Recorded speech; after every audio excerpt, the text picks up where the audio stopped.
Сіз OLX-ке жарнама қойдыңыз. Машина, недвижимость, басқа да тауар, осы өзге бойынша кез келген жарнама қойдыңыз, топқа қойдыңыз, түрлі продажа қойдыңыз, ішінде бір айлыққа.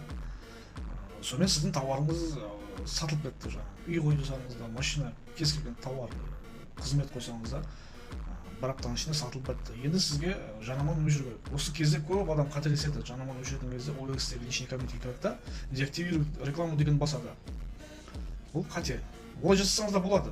Бірақ сіздің бір айға төлеген ақшаңыздың жартысы қайтпайды. Деактивировать рекламу десеңіз.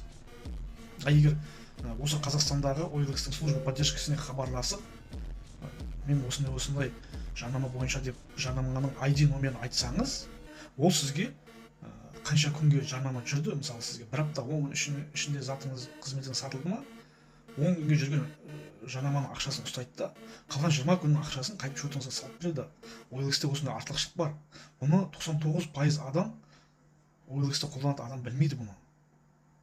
Осындай артықшылығы бар OLX-те. Мен қазір осы OLX-те жүргеніме 5 жылдан аса уақыт болды. Сіз маған подписка, лайк басып қойыңыз, мен қазір осы дәл посттың астына Қазақстанда OLX-тің служба поддержка номерін қалдырып кетемін.